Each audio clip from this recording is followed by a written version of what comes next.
Hey guys, what is going on? This is the GTA Wise guy and welcome back to another Need for Speed Payback video. So in this one we're going to be taking a look at the bait crates, so the actual cop chases that we get to see for the first time, some actual gameplay of it. Now I did actually get to go and play this at Gamescom thanks to EA, Ghost Games, and of course EA Game Changers for flying me out so that I could actually go and play this. I did record my own footage, but EA have sent over some footage for me to actually go and break down, because obviously it's still early stages for this sort of stuff. They're still in crunch mode, so not everything's final, which is why I'm using this sort of generic footage that has been sent out to some of the YouTubers as well. Nevertheless, it's still some great footage, so we'll go through, we'll break it all down, and I'll tell you exactly what's going on from what I've played and everything else. So without further ado, we'll get into it. So straight off the bat, you can see we've got a bait crate on the right, and you literally just got to press RB or R1, whatever console you're playing, and you can just literally get right into the cop chase. Now obviously it's a bait crate, there's going to be some sort of valuable items in there that you can get, and then obviously the cops are going to start chasing you for that. Obviously the cops just come up straight behind you, and you can see the cops that we've got here are actually the Chargers. So obviously these are going to be a bit more stronger than the Crown Vics, a bit more faster. In NFS 2015 cops were crap, let's be honest. They couldn't keep up with you, the AI was a bit crap. Even when you got to high heat levels, nothing was really happening too interesting. But as you can see, we've also got a takedown camera. Obviously he's just pitted in there, it's thrown him off to the side. Now this is pretty cool, but I think there are too many instances when this happens. Whenever you take out a cop, literally everyone you take them out, no matter how you do it, it will go into the takedown camera. So I think Ghost could go back on that a bit. You can see this M5 was nearly caught there as well. When they box you in. Now there is no sort of like busted meter like there was with some previous NFS games.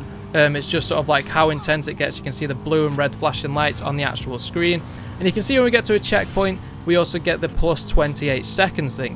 So this is going to be I presume it's like when you take down so many cops, like once you knock them out, depending on how many you take out, you're going to get more time to get away. You see you've got a timer in the top left, and obviously that's going down, so the more cops you take out when you get to the checkpoint, the more actual time you're going to get for it. You can also see we've got a Pursuer's Wreck, so I presume that's going to give you an extra rep bonus at the end of it as well. And something I want to point out as well, the UI in the bottom right, it looks awesome. The Rev Counter looks pretty sick, but I don't think it's going to work very functionally for manual, because you can see it's like a bar that goes around and it breaks up as you get closer to red line. But what the Rev Counter does is it just fills up this bar going around the circle. But you can see it breaks up a bit towards the red line, so you're not going to be able to see exactly where it is, and I imagine you're going to be staring at it quite a lot if you're in manual. But as always, it's not the final game. They're still improving things before it's released, so hopefully they'll fix that where it's not all broken up, and they'll change the UI on the Rev Counter there. Don't get me wrong, it looks great, but I don't think it's functional. Something I want to talk about as well is the actual M5 itself. It is a runner class. You can see it's not getting budged along too easily, and the runner class is a lot heavier, so you're going to be able to bash into cops, take them out a lot easier. It's a bit slower, but obviously you're going to be able to fend off the cops a lot easier. Now how this is going to work with like a race class car, hopefully it's going to be a lot harder. So if the cops come on you and you're in a race car, it's going to be much more difficult to get away. They're getting into some good positions, they're getting ready to box, but they don't actually succeed because you can just sort of like shrug them off because it is a runner class. And you can see that cops just run straight into the M5, and he's just gone into a takedown camera because it's so heavy, and he's literally just rebounded him off. Now you can see on the actual cop cars as well, the UI above them, we've got like a shield obviously to say it's a cop. But we've got this bar which is sort of like a dashed bar. I presume that's like how strong the car is itself, so like its armor, and then the rest of it is just like its general health. Now I imagine like the rhinos, the big trucks that come at you, they're going to have like full armor, I presume, like to show how strong they are. And then like a Crown Vic probably has no armor at all, and it's just going to be a health bar. So that's a pretty cool feature, at least I think that's what it is. And we can see we've got more Pursuer's Wreck, so we wrecked 2 since that last checkpoint, so we've got an extra 45 seconds this time.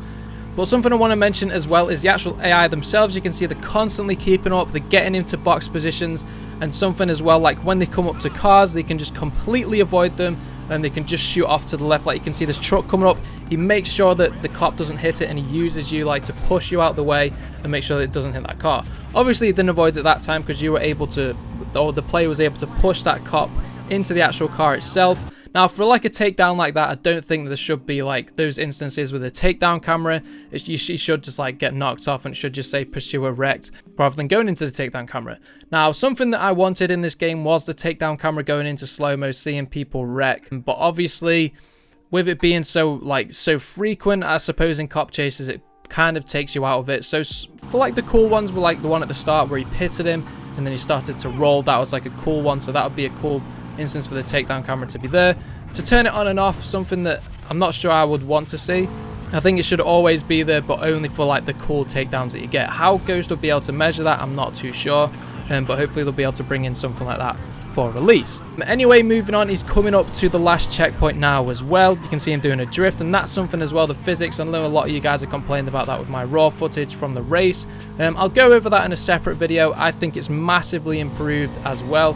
It's nothing like 15, even though it looks like it on video. Until you actually play it yourself, you can never really get to grips with what it's actually like. Now, I will go over that in a separate video, but anyway, moving on, he's got through the last checkpoint, and something I've just noticed, if you look on the map, the cops just spin out and they completely slow down. Now, this is because he's coming up to the final checkpoint as well, so this is obviously like a rubber banding thing where the game says, right, he's getting to the last checkpoint, fall back a bit and make it look like he's escaping, which is something I don't really want to see. Hopefully Ghost will change this as well. So like, hopefully when you get to like a certain point, I know in previous NFS games it says, right, escape the cops, get to a cooldown point. That is something I would like to see. So you get to the last point, you've got to go and find somewhere to get away. But there was in one instance when I was playing this bait crate where I was just going insane trying to get away from them. I was dipping between the different levels of the highway, I was going under bridges, and then the only way I could get away from them was by dipping onto the other side of the highway, weaving through all the traffic, managing to like budge them off to one side and wrecking like 3 of them at once.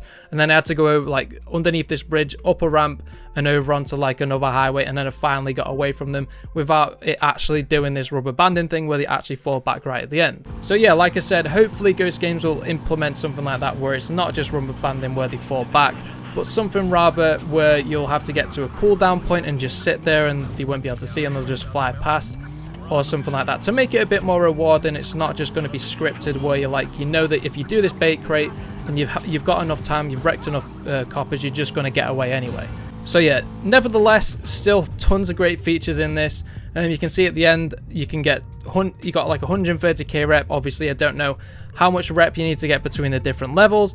And then we've got the speed cards, which the UI for this looks absolutely amazing. One of the best UIs I've seen in a racing game. You can draw a speed card. So this is all the different sort of performance parts that you can get for the car. And when you draw them, you can obviously equip it onto your car. So yeah, that is pretty much all for this cop chase. It looks amazing. The AI is super advanced. They can just dip out of the way of cars even if you try and knock them into it. They get into box positions really quickly. Now, they don't actually look like they can actually pit yet. I presume this is because in actual races that you don't want other online players or other AI to be able to just hit the back of you and spin you out. It's something to do with the collisions that makes it a lot more solid. Obviously, collisions on this game as well, they are a lot more planted than 15. They're not all glitchy and like all messed up. You can just hit a car and you can stay on your line and stuff like that, especially in the runner class car. It'll be interesting to see how racing classes and other classes will face off against coppers, especially a drift class. I imagine it might be pretty difficult to try and get away from them. If your tires spinning up all the time, they're probably going to box you really easily. Anyway guys, without rambling on too much, I hope you've enjoyed this video. Now, if you want to hear my opinions on the physics, I've been able to play the game quite a lot. I've got a lot to say about it to hopefully reassure you guys about that. Leave a like on the video if you want to see that one. And yeah guys, that's pretty much all for this video. Thanks for watching, and I hope to see you in the next one.